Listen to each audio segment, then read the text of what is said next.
heartfelt gratitude that our club and members wish to express to them and their families. We certainly welcome members of both families to our club today and hope that they feel the love and respect we hold for Alby and Brendan.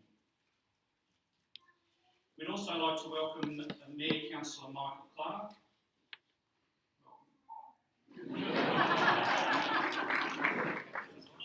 Councillors and staff of Maribyrnong Council who are terrific supporters of Footscray Hockey Club and have had extensive dealings with the club and Alby and Brendan in particular over many years. We also welcome staff and management from Polytan, who recently finished construction of F2, now known as Brendan Sheehan Field, and we thank them for their terrific gift being the branding of both fields with the names woven into the carpets. So once you see outside, if you go for a walk, you'll see Brendan's name on that field, and at the back there we've got the Alby Speed section ready to be sewn in when that carpet is replaced. So from Polytan, those gifts are very much appreciated, so thank you very much. I'd also welcome members from Hockey Victoria and also from other clubs here to show their support. And to all of our current life members, past and present board members, all of our players and families here today, thank you all for coming very much. We've received many apologies and certainly too many to name individually, and we hope that some of those people can watch on live stream today. Before we do kick off proceedings, I'd also like to acknowledge the recent passing of Ken Parkin from Greensborough Hockey Club, who was also a great contributor to hockey in Victoria and juniors in particular. Our thoughts go out to his family and Greensborough Hockey Club too, and I know that Brendan and Ken often shared lengthy discussions about junior development. I'll now hand over to Nicole, who will kick us off for the day. A warm welcome to you all. My name is Nicole Virtuoso and I am the Women's Director and Vice President of the club. The order of the day will be firstly to have Mayor Michael Clark join us and offer a welcome of country and then say a few words. Next we will have Andrew Skillen, who is the Hockey Victoria CEO. After that we will talk about the contributions, passions and history of both Alby and Brendan with several speakers covering each person's story. Time pending, we may open the microphone at the end to the audience for anyone who may wish to say something special. Once the presentations are over, we will break and enjoy some afternoon tea and have a good catch-up among friends. We have an extensive visual photo display scrolling throughout the day on the TV, as well as some of their respective memorabilia for you to look at on the tables beside me. We also have a memorial book for both Alby and Brendan, just around the corner there, and we ask you to write some of your stories, memories and messages about our two legends on the special pages at the table. After that, those pages will be bound into a special book that we will present to both families later.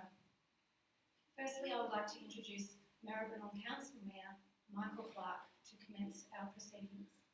Michael came to Footscray Hockey Club 12 years ago on Maribyrnong Council duties, and he loved the place so much he picked up a stick himself and took up hockey with gusto. Thank you, Michael.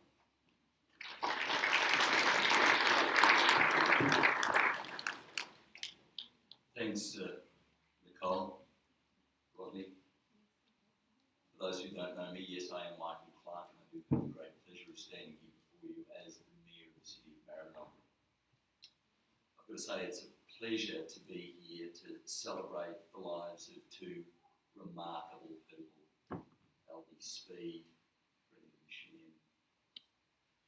Before I commence, I do want to acknowledge, friends, that we are on the traditional lands of the Kulin Nation. We offer our respects to the elders of these traditional lands, and through them to all Aboriginal and Torres Strait Islander people, past, present and emerging. I've got to acknowledge some very special guests that we have here this afternoon. I'll start with Bobby Speed. Great to see you here, Bobby. and Sheehan, great stuff. Love your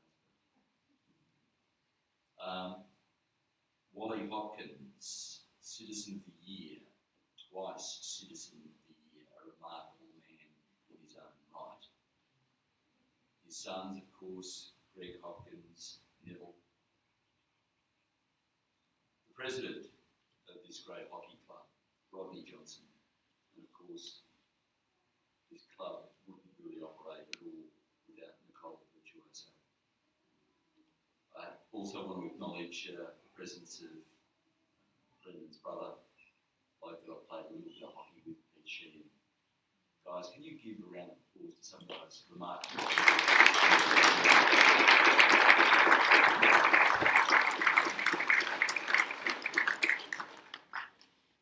From the top, I think it's really important that we are clear that this is a day of celebration. Absolutely. And I know that Alby and I know that Brendan would want nothing less than a whole lot of beer drunk, or champagne shardy, whatever you've got going, and nothing less than a real commitment to having a fantastic time. I don't want to take up too much of your time because this is not my occasion. This is the occasion for acknowledging both Alby and Brendan. Alby, 946 games. No. And mind you, in those days, they didn't have turf. They had surf services. They didn't have services like this. It cost me how much? Rodney? $1.5 million, $2 million. I know how much it costs me, baby. That'd be Brendan who did that. Talk about get you on the mat, Clarky, come in. No, Jay, you're laughing, I'm not. When they say, where are my rates going? Have a look. Have a look. And that was Brendan Sheehan. I'll tell you, and before I speak a few words about Alby, an old mate, he was another one, get you in a corner. Mate, I've been spending money ever since I've been on council since 2005. I only picked up a stick here 12 years ago. That was courtesy of Brendan. Brought my son down. He's still, what are we, Chris, Pennant D? I'm there, don't you worry. Over 60s, I'm still going. Yeah, this is no joke. This is no joke. These club rooms, what you're looking at now, this was supposed to be a $200,000 makeover. 200,000 whiskey vouchers. $1.3 million later, plus overruns, right? And I know this because I had the chief executive officer looking at me with dagger eyes over the other side of the table in my office.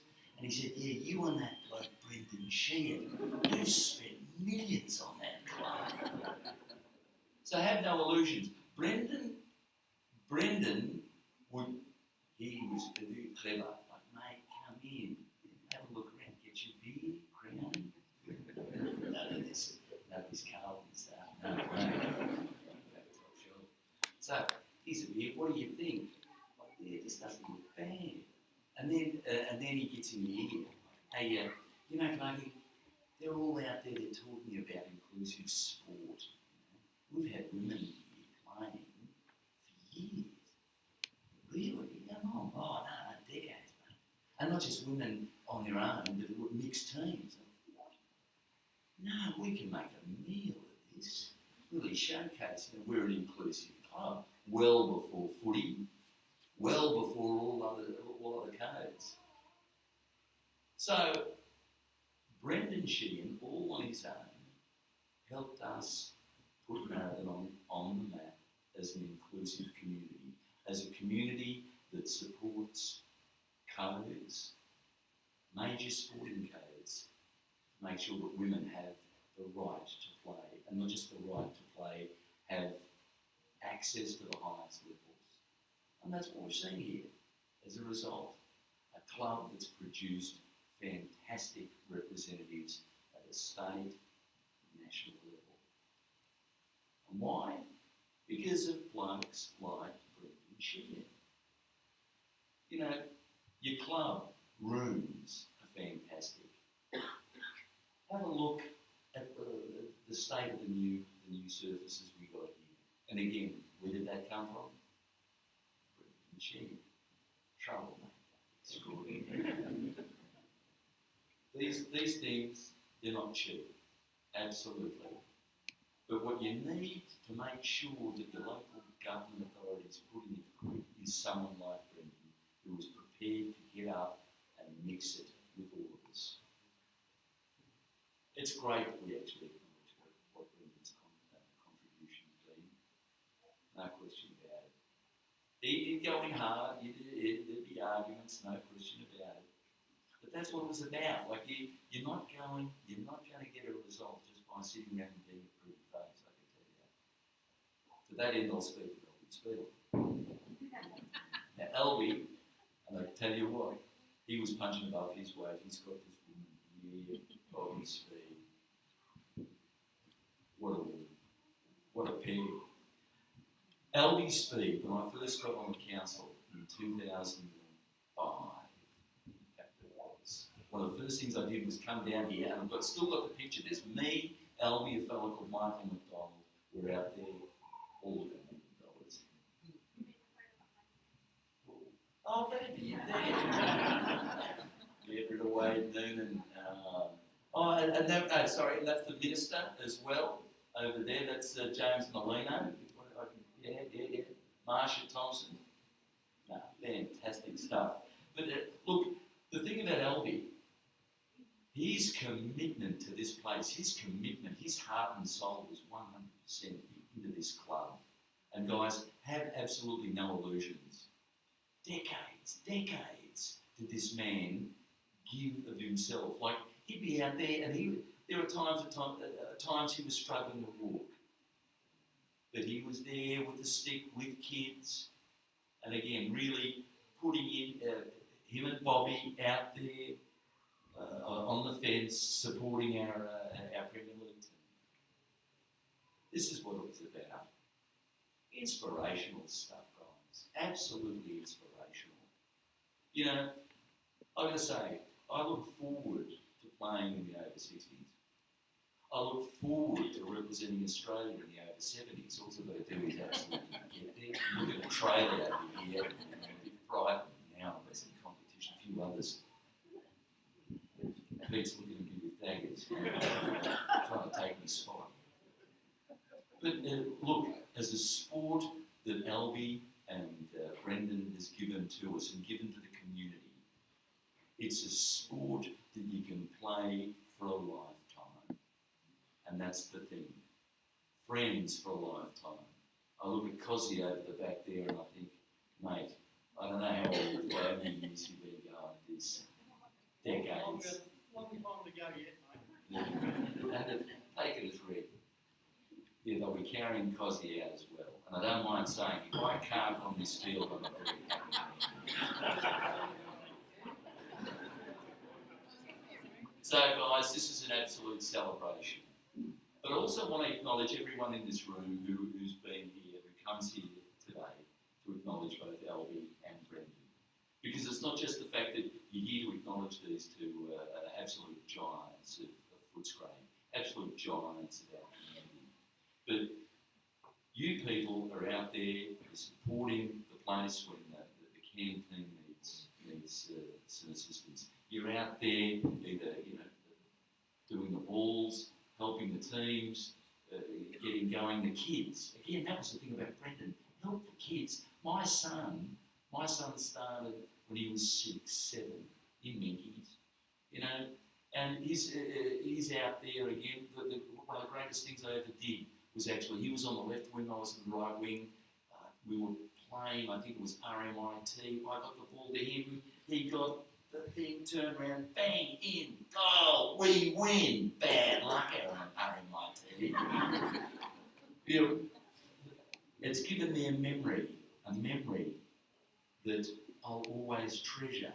And where did that come from? It come from Brendan Sheehan and Alby Speed. You people here today who support this club, who get out there and make the effort. Make the effort that not just you have a good time, but those who come after you are having a good time, able to engage. You know, I'll sort of finish up simply by saying, that the greatest legacies of two people is, I think, to actually have their names on two fields. You know, these men are not just part of our local history, they're part of our national history. These men constitute national treasures. Friends, can I have some acknowledgement to wonderful men? Brendan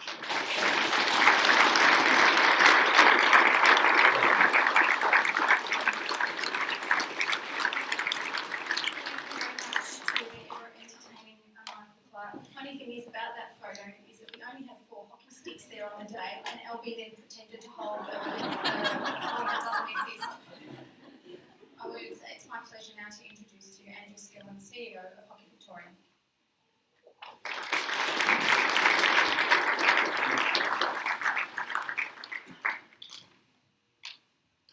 Thanks everyone. You didn't tell me I had a hard act to follow in the comedian. I didn't have as many jokes, I'll just quickly add a couple more in there to try and compete. So, for those who I haven't met, I'm Andrew Sheehan, the CEO of Hockey Victoria. I've worked at Hockey Vic for close to 12 years.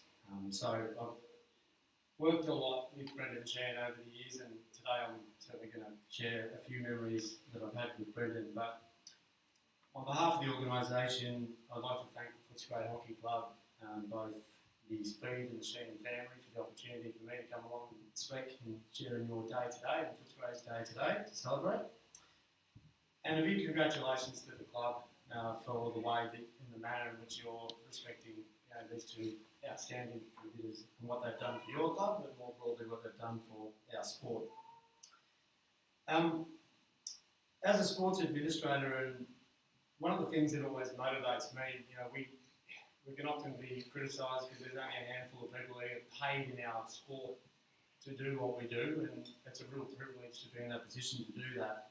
But you're really motivated by the people out there in clubland that do what they do for the sport, because ultimately that's what we exist for. We're merely the custodians trying to keep the ship moving in a particular direction, but it's the people on the ground at club level that make all these things happen. And both Alby and Brendan, and clearly my work with Alby, not as profound as it has been with Brendan over the years, but clearly, if you look at this room, the impact they've had on Footscray Hockey Club is unbelievable, and the impact that they've clearly had on our sport more broadly is also profound.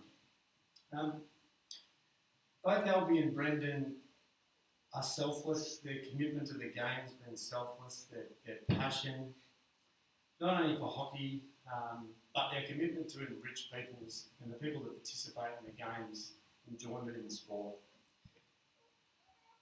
Their ability to enrich the community, and make sure that when people come down, they associate themselves with this community, they get more than sport. It's not about hockey for them. The things that they did really well were the things that keep the community together. Those extra things. It wasn't what's happening on the pitch, it's all the stuff happening off the pitch. And how they brought that community together, how they dragged in people like Nicole Virtuoso, who I do for 12 years and spent plenty of time sucking them in to be part of this great sport and contribute to the club. I didn't get a chance, as I mentioned, to work with Alby during my time, but I certainly had the great fortune in witnessing and benefiting from Brendan's strategic thinking, his ambition, his passion for a club, the sport, and the sporting sector more broadly. His passion for junior development, growth areas, the West, the underdog, if you like, were all things that became apparent to me in my dealings with Brendan. Brendan was an advocate for hope and for change.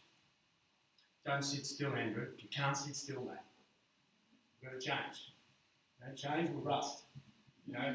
is the things I'll always remember. But that advocate for hope, he was an advocate for Yarra Valley. He was an advocate for regional associations. He was an advocate for the new club that has just established itself out in the outer suburbs, because he genuinely wanted to make sure that our game was going to be as strong as it is today in 10 years, in 20 years, in 30 years, in 50 years. Brendan wrote a paper back in 2011. We ran a competition review with Deakin University. And Brendan's paper was not about his own hockey club, because I can guarantee every other submission we got from most other hockey clubs was all about them, our self-interest. What about us? Geez, if we have less teams in the Premier League, what's this going to mean for us? If we have more teams, what's that going to mean for us? Brendan's paper was all about the greater good of the game. He talked about changes in demographics to populations. He talked about how we can engage more women. How can we encourage more clubs to develop their own talent so they're the ones running out on a hockey pitch playing in their club's first team? Only one. He was visionary. He was passionate about the second division, the third division, the fourth division. And how do we provide hope for every single hockey club in this great state? Brendan's impact on the industry was also significant. And obviously my dealings with Brendan were absolutely about hockey. The last year at his passing, I was gobsmacked by the weight and the numbers of people who made contact with me to just talk about and want to share all the great things that Brendan had done. I found myself on multiple Zooms and getting invited to this group of people on a Zoom session who I'd never met before, who wanted to tell me how we must have an award named after Brendan about this. There must have been about 4 or 5 that I got invited to, but it was all about the legacy that Brendan had in the sports sector. These synthetic pitches, and whilst he's absolutely twisted the arm of the Maribyrnong Council, and I do hope that someone takes over the reins and continues to do that here with other local government authorities. But what he did for our organisation and in his dealings with other clubs was just, don't say no. Don't let the football club down the road get the $1.2 million club rooms for the 40 players that play there. We've got a club with 500 members. We've got a club with 600 members. We deserve better. And so he was always willing to ask, always never settled for no. You know that firsthand here. But again, don't sit still-handed. We've got to keep pushing. And I sort of reflect on that. When I first started in Hockey Victoria, there was this lovely drawing sitting in front of me. It said, oh yeah, we're going to have this indoor facility built at the State Hockey Centre. Of course, you start talking to the government about it. And when people say these things take a long time, well, they do. I'm now 12 years in and it's almost built. But you know what? I think about the advice that Brendan gave me to not ask. And it was 4 or 5 years ago that we were there with Netball Victoria, not willing to say no. We wanted $64 million pumped into hockey, pumped into netball to make sure that we had a state-of-the-art facility, the best hockey facility in the country, to try and encourage women, the best talent that we've got, so that we can compete with other codes. And Brendan taught me a lot of that. In 2017, it was a great honour to award Brendan Sheehan a life membership to the association. I had the great fortune of being one, and I have, since being CEO, to call the members prior to an awards night to say that they have become a life member. It's one of the great things I get to do as the company secretary. And obviously, on the night, being the opportunity to actually read out what he'd done for our great game and make that presentation on the night. I'll personally miss the hockey chats that I have with Brendan, the coffees that I'm sure we've all had on that little secluded corner there in Kensington. I didn't get too many words in the early days. It took me a while, but I'm sure we'll all miss those coffees. I'll miss reliving the number of laps Brendan did during the longest shootout in State League 2 history between Footscray and Kew. And we are replacing that stretch actually as part of the redevelopment that he wore out for the 40 minutes it took for the Footscray did win, of course, and that was when they went up into the Premier League as we know it today. But Brendan, of course, couldn't watch. But we always used to relive that story. In closing, you know, I was really delighted in 2019 to see both the Footscray Men's and Women's Premier League in the grand final. I probably, you know, in the background, not that we can be biased, I was really hoping that one of the teams in the day could win the flag for Brendan, but I'm sure he would have been incredibly proud of the number of kids that were running around from both the men's and women's unit there on the day that have come through from his little junior factory, you know, there 10, 12, 14 years ago. But it was a really, really good moment as testament to all the great work that he did. I'll always use your passion, Brendan, for growth. As an administrator, I'll continue to do that. Your passion for the community. Every time I talk about most things around what we do with clubs, I always talk about hope, desire to change. I'm a better sports administrator having met Brendan and been challenged by Brendan and the outstanding contribution that he's made to our game. So, thank you.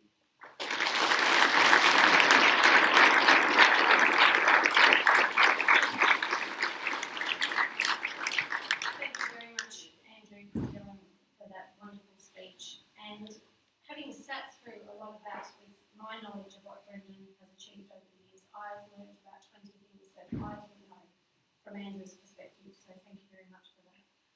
We are now going to proceed with some tributes to Alby Speed. And the first speaker I would like to call up is Rodney Johnson, Club President, Life Member and Board Director and Coach for the better part of 25 years.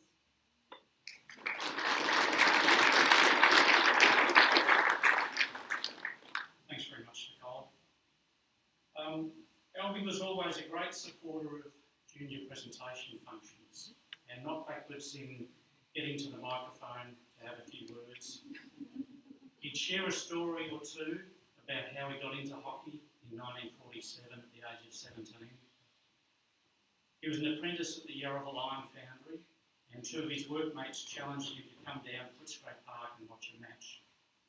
Well, he didn't just watch, he ended up playing. And that was it for Alby. He was hooked on hockey for his sport. And little did he know that it would become a passion lasting over 73 years. He'd also tell the juniors they are very lucky to have the facilities like this. Because when he started, they all had to change it behind a very large gum tree down in Footscray Park. They had to move the goals, which were stored at the back of the Pioneer Hotel, move them into position before the matches and put them away after the matches. So he thought the juniors were pretty soft. He liked them to get involved. Alby's first coach was George Sigley. The Sigley family were founding members of the club, and Alby remembered young Ernie Sigley used to barrack from the sidelines, and when he was a youngster. And in later years, Ernie, who ended up being a media personality, those juniors who don't know who Ernie Sigley is, he even interviewed Alby on the eve of his 900th game, and there's we do have a recording of that, which we'll probably get out and put with the memorabilia. Without club rooms, the social events brought everyone together, with the addition of the ladies' division. There was always a pie night, progressive dinners, car trials to picnic spots. Not sure if anyone knows what a car trial is these days. And of course, presentation dinner dances. Alby and Bobby both like to dance, so they were certainly stars at those events. Some of Alby's contributions, just in brief: he had 37 years on the board, first joining the committee in 1956 as club secretary, taking over from Buck Sigley, who stepped down the year before. He was the men's senior coach for 13 years, with 2 first 11 premierships.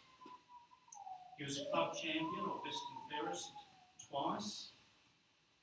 He was the games record holder for over 2 decades, finishing on 946 games. And it was only his dodgy knees and hips that stopped him playing. He had operations on them in the early 2000s, and that ended his playing career. But he was an inch taller.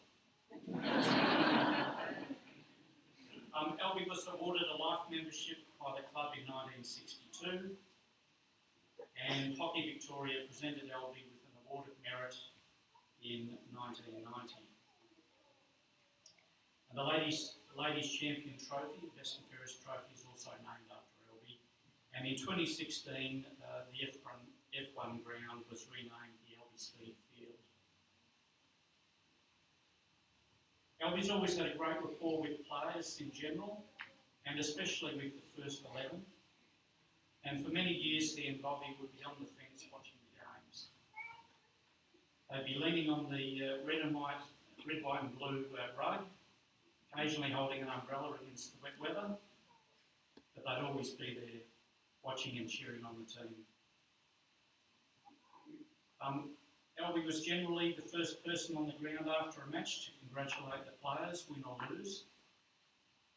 And occasionally he would join in for a sing-along if we won. I'll always remember Alby's room, used to be up the back. It was a club utility room prior to the renovation. He was kind of a Mr. Fix-It. He was a very practical guy, and obviously that comes with his experience in his paid work. But he'd be fixing all sorts of fixtures and fittings around the place.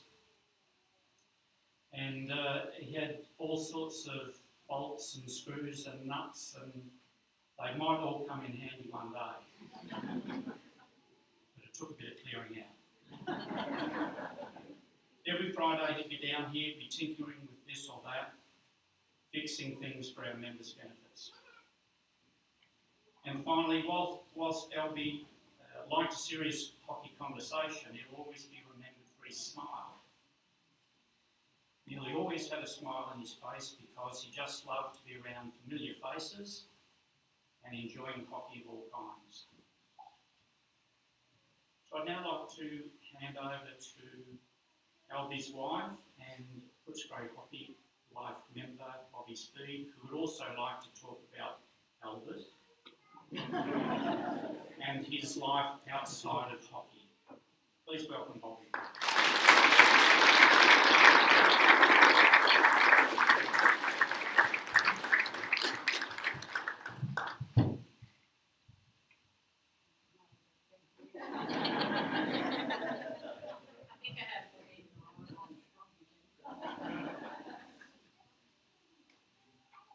Good afternoon, everybody.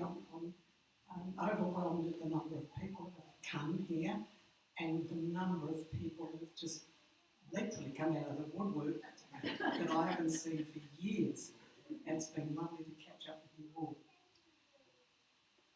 I just thought that most people in the club only know Alby as the person with the Footscray Hockey Club. And you may or may not know, but he succumbed to COVID early in the piece, and I followed him a little bit after that, but I think I'm well recovered, but of course that's when I lost him.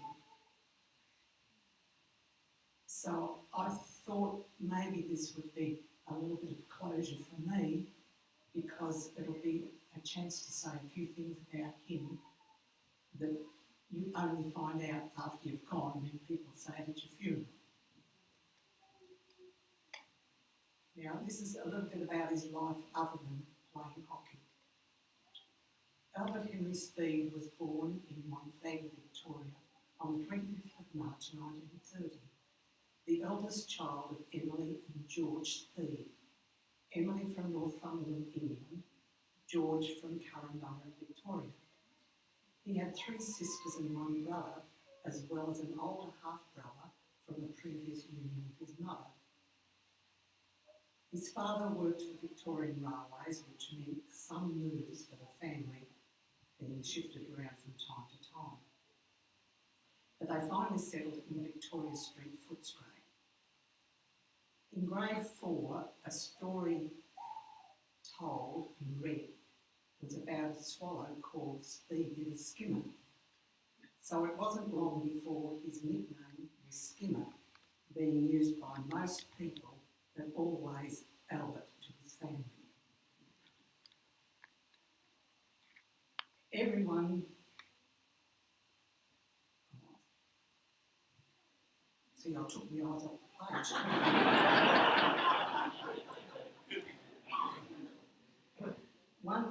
One constant at school was every school holiday being spent at his Uncle Tom's extended family house at Inverloch, where he rowed a small dinghy and learned to handle a larger boat used for fishing.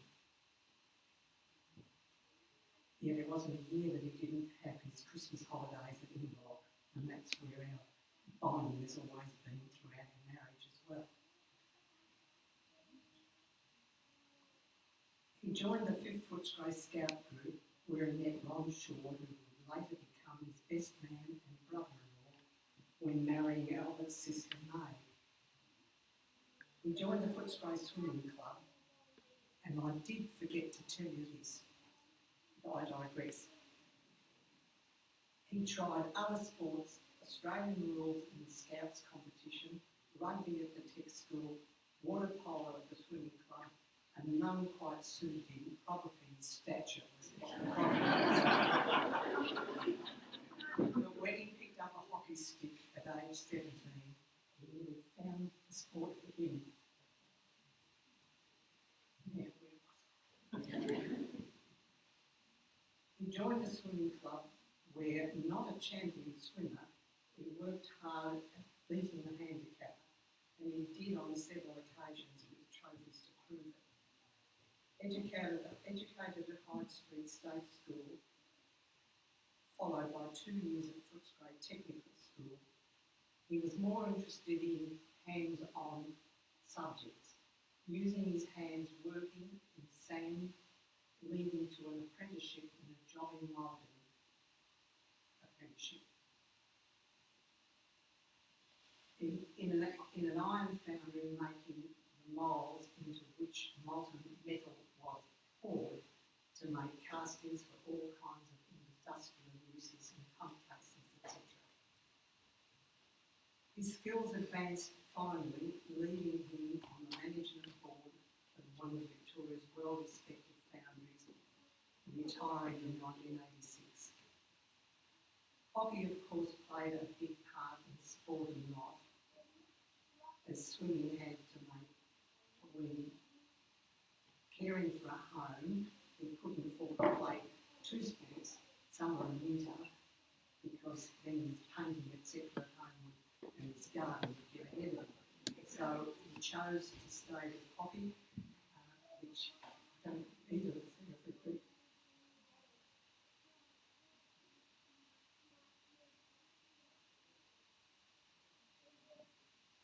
He joined me when I started playing badminton, because it was my second sport. Well, I did play a little bit of hockey when I was a kid, but I wouldn't own up to it. I did fill in with the girls a couple of times, and one time I got into his hockey gear to do it. And I played on the left wing, and by Monday morning I couldn't move. And I couldn't believe he could move. Use every muscle in your body to play hockey, so there you are, you're all fit and well.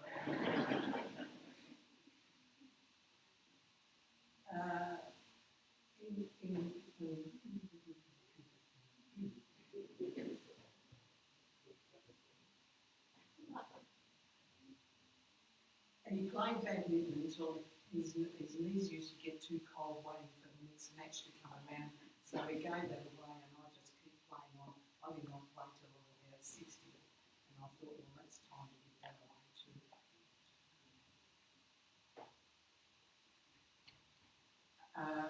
He took on, at around the time he gave up playing badminton, there was a move on to have an official umpiring association connected with badminton, because they used to just call on anybody to sort of sit on the line or sit in the umpire's seat. So they thought that the sport was progressing well enough to have its umpires association. So he was an original member of that association, which opened up another way of life to him. And we used to travel interstate with the under-21 team playing in Perth.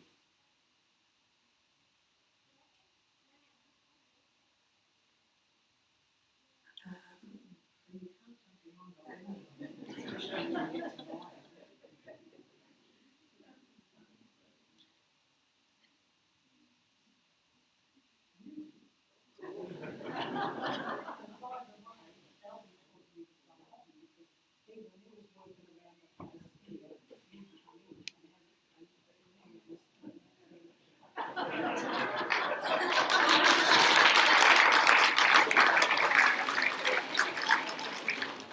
Not that big of gossip.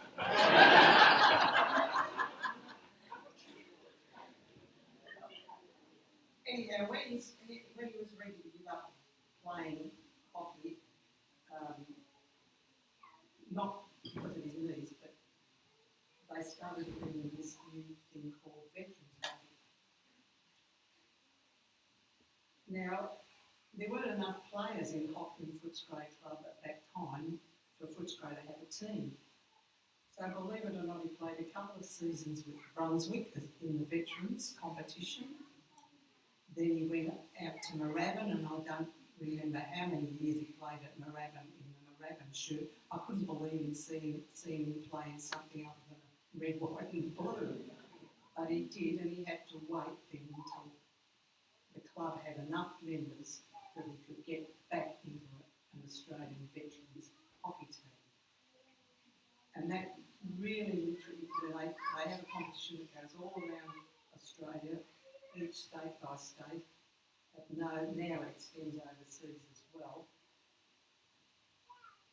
And he sort of got years, we actually got a caravan then, and we saw the whole of Australia and all its territories playing veterans hockey. And it was just a wonderful community to get into. And although Alby he was not a teetotaler, I must tell you, it's just that he didn't like beer. Because as a paper boy, when he sold Herald up near the world, he got sloshed over with a 10 o'clock swivel, and he just got really up to here with beer. He couldn't stand the smell of it. So don't believe he was a teetotaler, it was just his paper round wouldn't allow him to.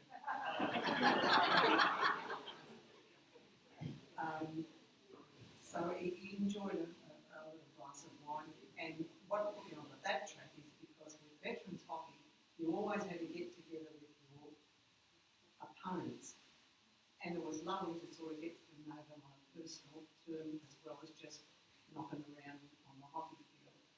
And of course, in that, I don't know if it still exists, some of them might be able to tell me, but you always finished with your little thing of port. In Queensland, the only ones who can afford the port. Well, I think that's Victoria always had a bottle of port. And actually, it was the only thing that he quite enjoyed having. So, as I said, he's not a teetotaler, but people would think he was because he didn't sort of get his drinks from the bar, sort of. And speaking of drinks, is there anybody still remembers his lemon juice? He used to squeeze lemons off of a lemon tree and make this potent thing to cleanse their mouths. Nothing as sweet as oranges. No, you have to.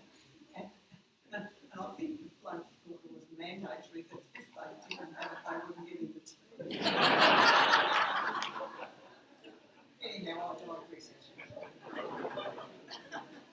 Right, we've travelled all around with that, and I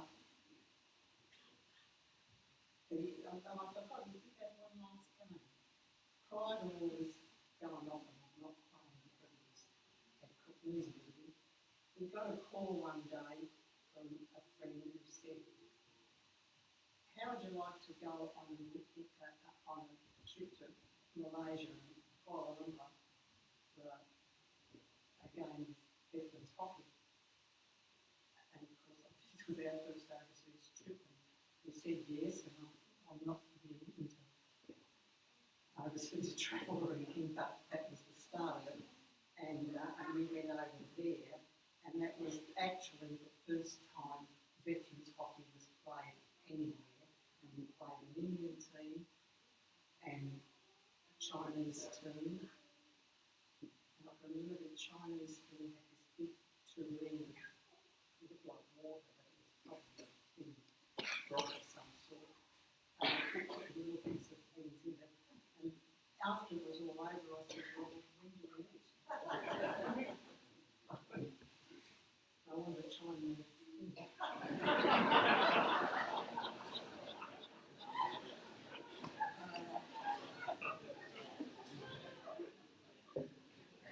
so that's how he got into veterans hockey. But then when he couldn't play anymore, he was able to get on the coaching thing. And one year, in the Australian competition, we had a combined team of Victorians and New South Wales people because we couldn't sort of have enough for 19. And we found ourselves with people in the team that we hated. Those New South Wales people. And it all worked out very well and very friendly. And when we finally had a veterans hockey tournament here, I was pleased to be able to give full directions to one of the people in the New South Wales team who are now here in Melbourne as to how to get from their digs to the hockey club. So it all worked out very friendly. I think I must be just about to hear this.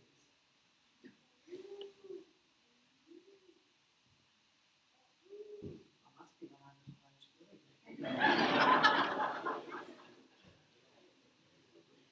Anyhow, that's about all I can think of at the moment to give you a bit of an idea of his life other than hockey, because he became involved. He's highlighted his badminton umpiring. He went to Queensland and he had to have his digs were at the university, and mine, we've got a hotel room for me. And I'm really not very good when I'm in a strange place. And I hit the panic button when he was about to leave me. And he says, oh, if you don't stop that, I'll send you home. I said, oh, please do. Anyhow, fortunately, I met a lady on the same floor whose husband was up to umpire as well. So, he decided he would take someone to travel with in this strange city that I'd never been to before. But the family will know I have panic attacks sometimes. When you already had lunch for 4 people and 62 up.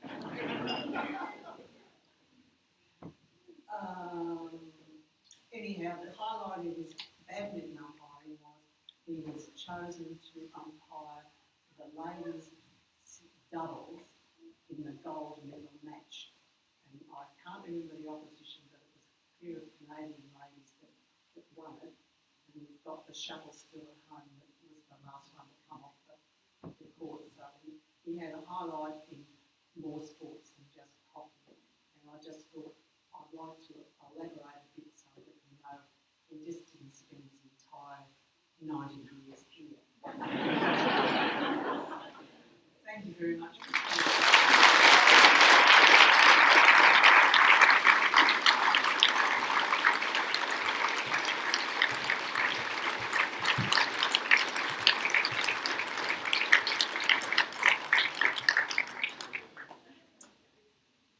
When we attended Brendan's funeral last year, I and everybody were absolutely in awe that Julianne could get up and speak, but that was just as sensational. So could you comment?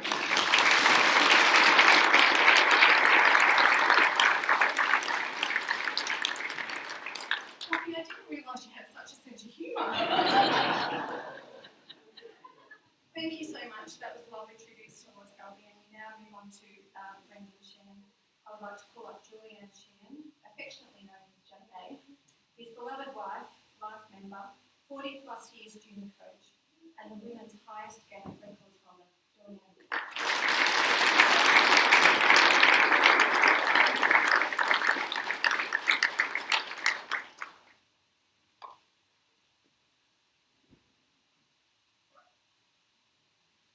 Thanks, Bobby.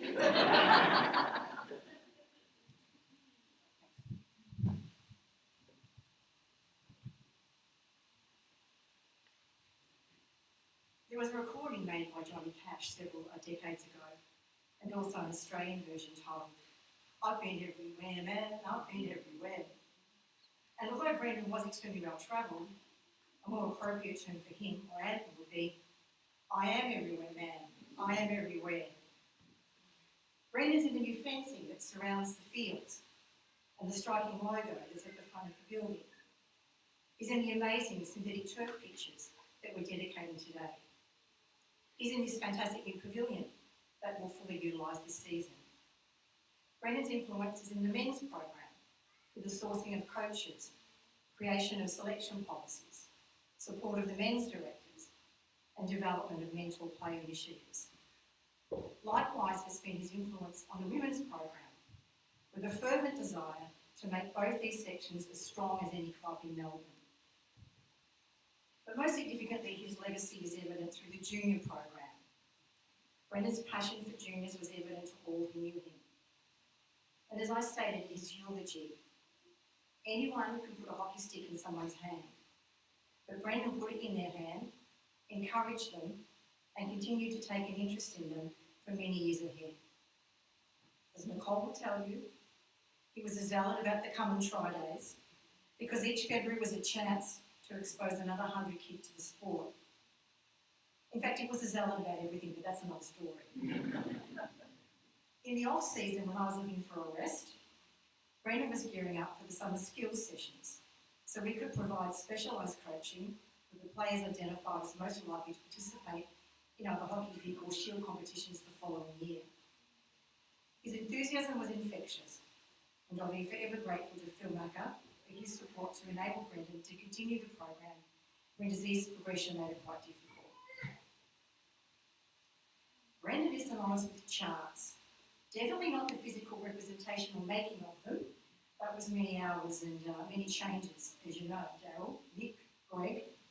But the actual chart concept, he instigated our current playing tennis chart. And I can remember vividly how it started. There was a little metal box he had and file cards, alphabetically indexed, and every Saturday night he would add the players' match tally. And we only played Saturdays then, so it was just Saturdays. He recognised that not everyone could win a trophy, but anyone could get a medallion as recognition for their longevity in the game. So thanks, Brendan, because I'm not yet ready to give up my top dog position on the female players chart. He's in the volunteers chart, where he sought recognition for every person undertaking a role within the club, and was extremely proud to record and share this chart, recognising 304 positions within our club structure. His influence is evident in the Elite Pathways chart. He wanted to capture visually the ways that talent could be identified within the region, the state, and then ultimately Australian representation. His contributions evident in the trophy cabinets, the honour boards, the Pride and Loyalty banner, the Inclusion banner, the photo boards, the building of the hockey headquarters, the actual logo on the merchandise, the design of some of the earlier tracksuits, the bags, thanks Barry Reid, we've got one of them on today, the white playing shirt, that actual design. The list is even more extensive, and I haven't mentioned yet the wider contribution to Victorian hockey and the generosity of his time with other clubs who sought his expertise and guidance on either governance or facility matters. His Hockey Victoria membership is based on a body of work that recognised many and varied contributions, but dearest to his heart was his capacity to be a voice for second and third tier clubs, so they could become a bigger part of the decision making, be better served in access to state facilities, and better acknowledged for their growth in the game. Needless to say, for Ali and I, coming to the ground in the club rooms is bittersweet. It's wonderful that his influence is everywhere, but there's sadness and feelings of loss and grief that his presence is everywhere. But mostly, however, there's gratitude, thankfulness for amazing friendships and so many fun times here at the club, and gratefulness that we shared so much together as a couple and then with Ali here at FHC. And also, it's not surprising to me that this larger-than-life personality was even present last week when Ali and I were on holidays. Within 5 minutes while on a local walk, I passed a white camper van, an old-school Chinese restaurant, a cheesecake shop, and a Baskin Robbins. I could imagine him asking, "Is this heaven?" "No," I replied, "it's Mermaid Beach." And for those who haven't seen it, that's a reference to Field of Dreams, one of our favourite films. Brendan's legacy is evident in the past, the present, and the future of Footscray Hockey Club. And he achieved all of this while also making an enormous contribution to Victoria's sport and leisure scene in the dual areas of aquatics and artificial turf. And I'd like to think he created a pretty good family too. But of all the places where we find him, the most important place is in our hearts. We're all the better for having known him, and I hope that each time one of us runs onto the pitch or cheers from the sidelines, we acknowledge that we're benefiting from his vision. I'm so grateful to the board for this initiative today, particularly the planning committee and those who worked so hard to honour his legacy. And finally, I want to acknowledge his greatest legacy, our daughter Ali, and thank her for her love and support. And if you don't know Ali, she's the one next to me at training, going slowly on the cool-down lap, checking for any remaining hockey balls that the others might have missed. Because in our heads is always, what would Brendan do? And isn't that the greatest compliment of all?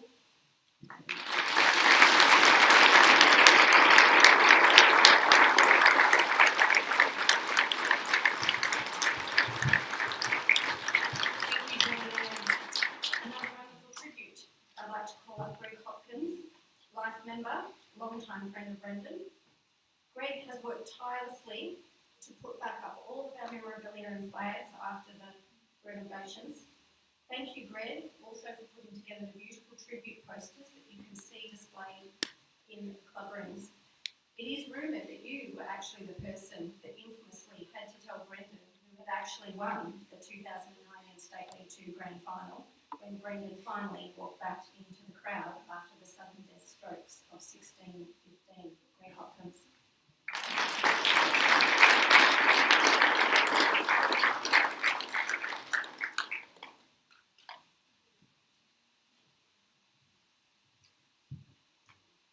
Thanks, Nicole. I'd like to take that glory that it wasn't me, but I certainly would have loved to have passed that on to you at the time. Look, first of all, off script, fantastic to see everybody here. It's just an amazing event for this hockey club, and it makes me very proud to be part of it. Julianne, thank you very much for the opportunity to speak again. Something that, to speak in front of his friends and members, very privileged. Put my glasses. That's a good start.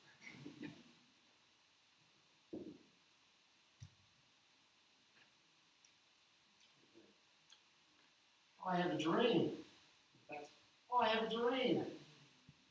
If these immortal words were not delivered some 50 years ago, it could well have been Brendan's catch cry. Brendan had the vision, the passion, and the overwhelming desire to not only move his club forward, but to make it the best possible. With a profession in planning, his workshops, presentations to the committee, players and junior parents, for goodness sake, don't talk while he's talking. Sorry. We're all aimed at getting everyone on board. Brendan was dogged in his determination to see the plan through. It was hard work, and not all of his ideas were right. Friendship was stretched, but he believed it was in the best interest of the club. The thought of just being a feeder to our stronger rival clubs at the time was certainly not an option for Brendan. The success that the club enjoyed in 2019, and as mentioned, the men's and ladies Premier League teams played off in the grand final, was certainly the result of shrewd planning and development. Brendan's bookend plan was to recruit smart to sustain a playing spot for the generation, invest in juniors and provide them with a pathway to follow, and provide high-class facilities and environment. While the tireless effort brought Brendan a lot of satisfaction, his enthusiasm was felt by others as he welcomed the new juniors and families into our club. Not only was he a wonderful coach for kids, he was a wonderful ambassador for this club, selling it at every opportunity and encouraging family involvement.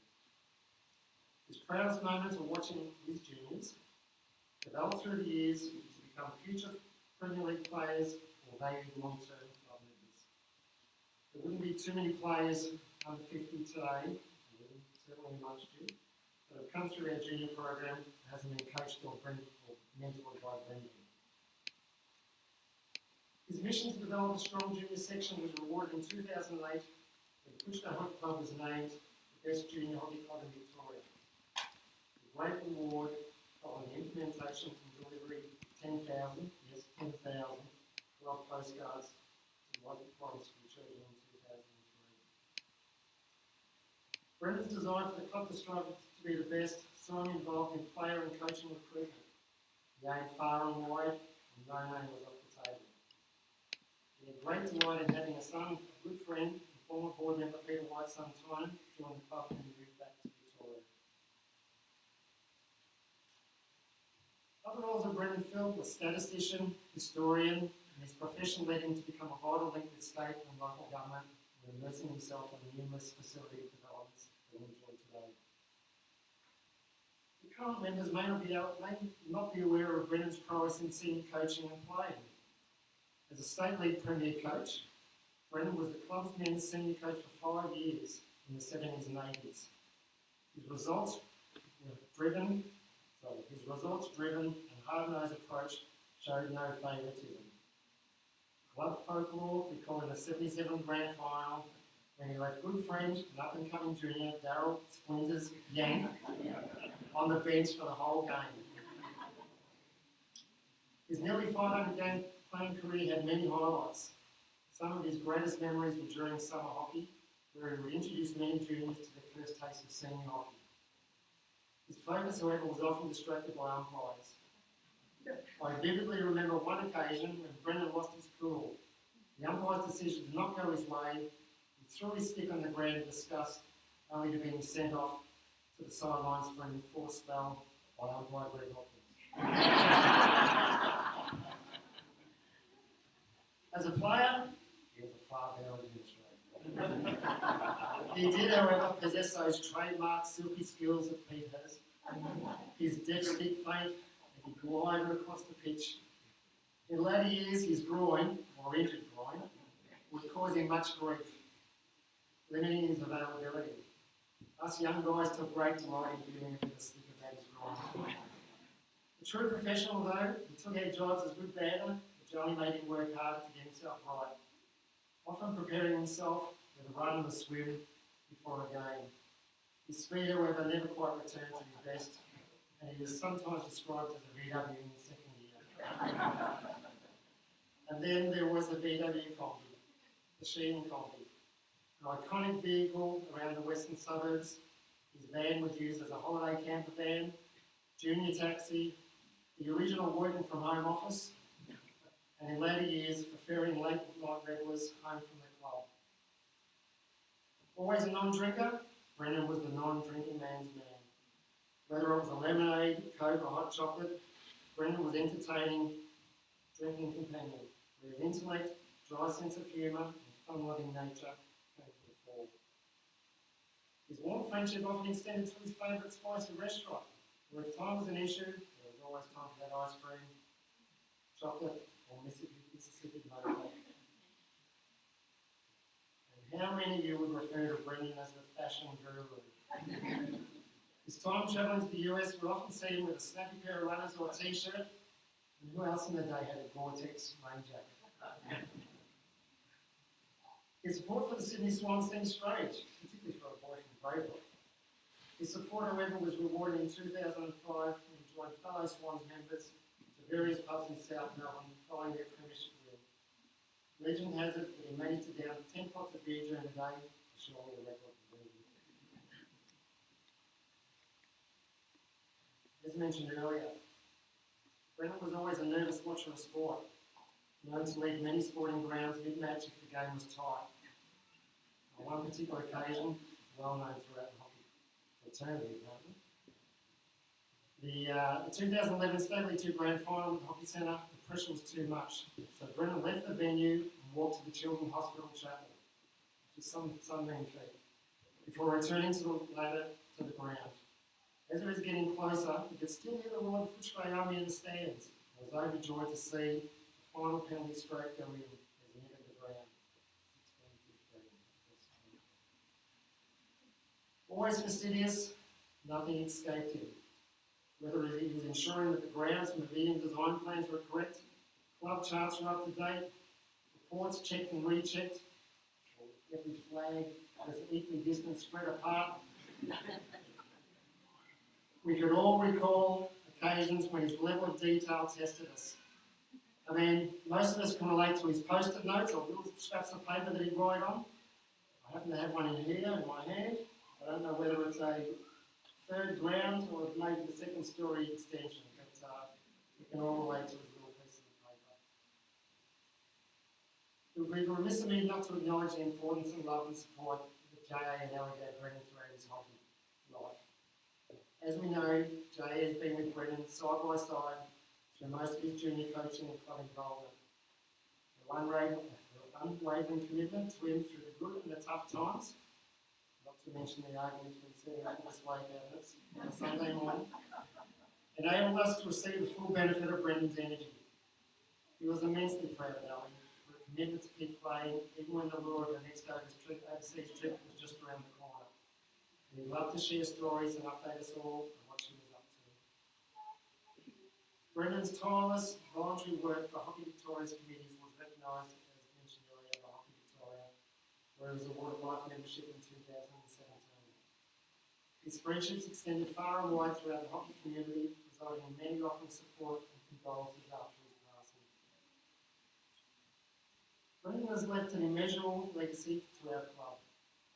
No one person will ever replicate his commitment and passion. He set the bar very high for all of us to continue his hard work. We miss his drive, we miss his enthusiasm, and most of all, we miss him.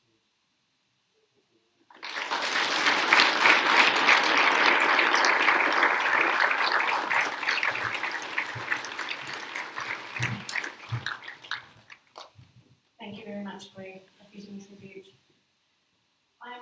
I'm honoured to have been asked by J.A. to speak about Brendan through my eyes in my role as the Women's Director.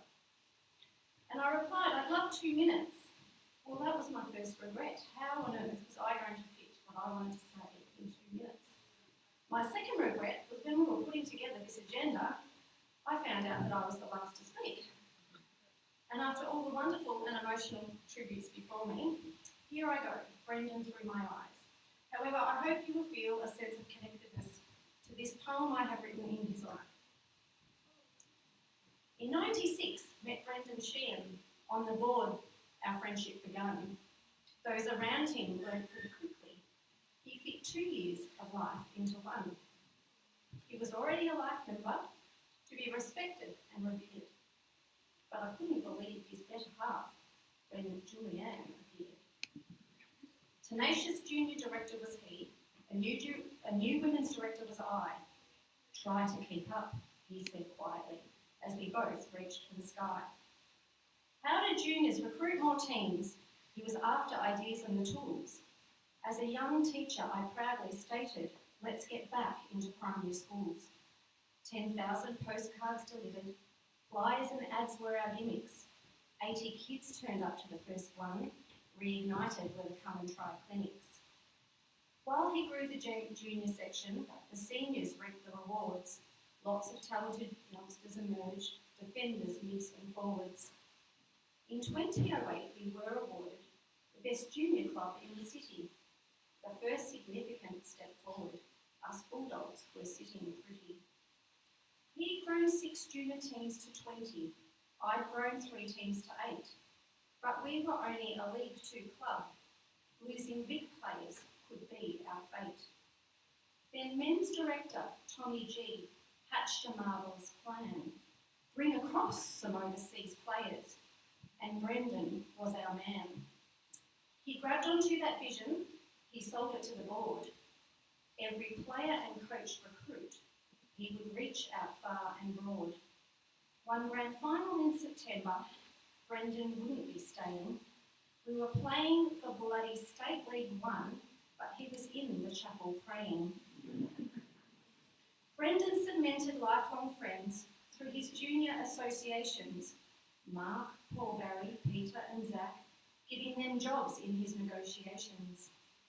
The Thomas Hopkins crew was shared. I took Linda, he took Greg. Side by side we plodded along. We never had to plead or beg.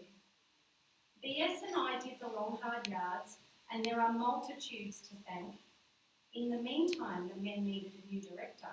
Brendan recruits good mate, Darryl Yank. A number of years later, we were in a similar boat, 2 Premier League grand finals, though Brendan and I didn't gloat. Who was to know that was the last hockey game he'd ever view?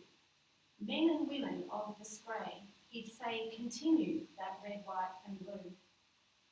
He couldn't have achieved all this without some kind of skill, incredibly intelligent man, and a few characteristics I will spill.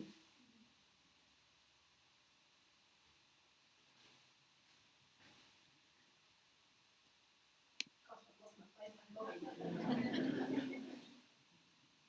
A few characteristics I will spill. Brendan was a wordsmith. He had the total gift of the gab. He could sell ice to Eskimos, and the kennel would become more fab. In a meeting negotiating some deal, Brendan would tell a little fable. He'd wink, shh, that's to our advantage, and kick my shins under the table. Grant submissions and applications, criteria it would stipulate. He knew how to pull the strings to always favourably manipulate. The OCD tinkerer of documents, first attempt, nothing was fine. Perfectionist to boot, up to blooming revision 29. A night owl Brendan was, prime work time and no rest. Morning you would wait to find 50 emails you'd been blessed. Occasionally, if I'd reply, ring ring went my phone. We'd whisper hockey quietly while our partners slept alone. Many a hot chocolate we did share as our chins wagged at full throttle. Never saw him down an alcoholic drink. Preference was Coke out of a glass bottle. Wrote a Turf v Natural Services book. Became rather sentimental. Was used in every argument with council to keep FHC a peppercorn rental. Felt it was the pen of choice, colours blue, red and green.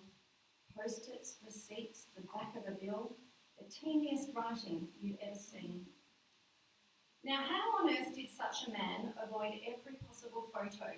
There's hardly any for all the years he must have diverted or said no to. A legacy of final charts, not enough wall space, a confession, spreadsheets, honour boards and flags, memorabilia, his obsession. Decades of work in hockey honoured, a life membership from Hockey Vic, countless convos with hockey mates, wide connections were the trick. A huge hole left at our club, irreplaceable, not that you can. In planning and performance, best friend Greg Hopkins is now our man. By far his proudest achievement, daughter Alby, he would voice. Thrilled she took up the game. Okay, she really didn't have a choice. 25 years isn't long enough, my friend. We've been through good and bad. I'm proud to have worked alongside you. Thank you for being my hockey dad.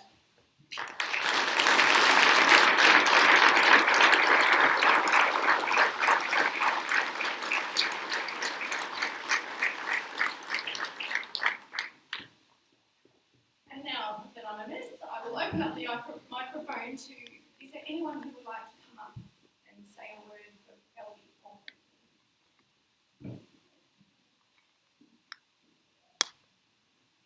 I'd like to welcome life member and good friend Harry.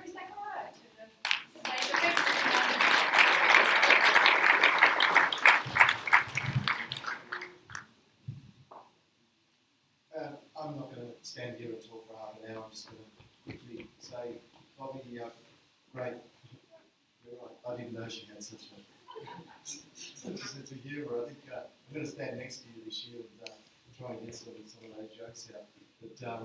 But something about Alby, I played not too many games with Alby, but I do remember that lemon drink, and it was you had to drink it, otherwise you weren't in the team.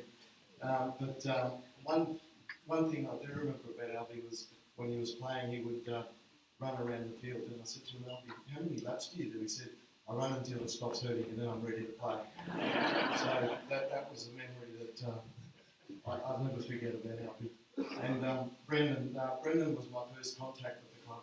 My parents bought the milk bar down the road from the West Footscray grounds, and I had been a soccer player before that. Well, sorry, a wannabe soccer player, because every time I went to the local club, I was always the wrong ethnicity. So I could never get a game because I was never this, that, or the other, and I didn't count myself in it as any of that. I wanted to play for the local club. So when I went up to Brendan in 1977, I said, I'm looking for Brendan Sheehan. He goes, that's me. And Fenningham, I think he was about 7 foot tall back then, or maybe I was just too short. I was 17, we just moved in and didn't know anyone around the area. And I said, and I didn't use the non-Australian word, I used the W word with the G at the end. I said to him, I'm not Australian, can I play? Because I thought, only Australians played the game. So he said to me, have you played before? So I played a couple of games. He goes, yeah, you're in. So that was my introduction to Brendan, and his inclusivity, should I use one of those catchwords, he welcomed me to the club. And more importantly, when I was playing in State League in goals, I was on promotions and junior director at one stage, and he said to me, you're going to have to give away playing so you can concentrate on the juniors.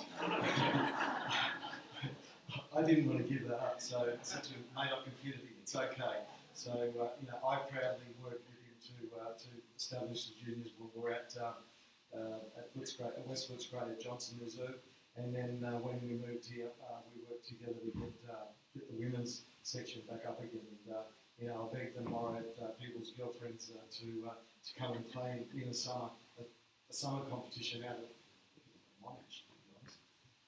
And that was the beginnings of what we have today of women. So, and I was glad that I was ready to be the women's director and their coach. But thankfully, back then, Ben Stevens became the ladies' coach, and his wife Julie came along and took the director's job. So it saved my marriage for about a couple of more years, but it sort of in the end it did take that away. But thankfully, I'd like to really thank you for sharing your husbands with us, and thank you and them for their contribution to this club. And I'm honoured to be standing here today.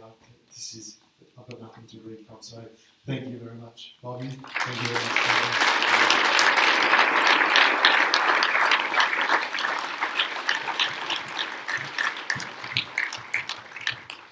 Thank you, Harry. Is there anyone else who would like to speak?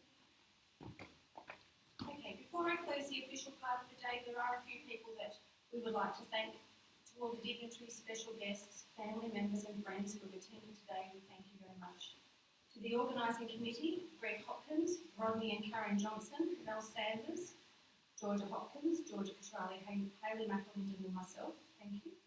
To the board, volunteers and helpers for working on the day to make this happen, thank you very much. To the 4 people that turned out after we put an urgent call this morning to help set up the room, thank you very much. Couldn't have got it together without you guys coming down. Well, while there is probably a lot more that could be said about these 2 fine gentlemen, it really seems appropriate now to break for afternoon tea so that you can mingle to share your stories. Please don't forget to write your special tributes and memories and stories on the memorial pages that are on the tables outside Hockey HQ. And please today, even though we had 2 men that one didn't drink and one drank 4, please raise your glass at some stage today and have a cheers for Alby and Brendan. Thank you very much.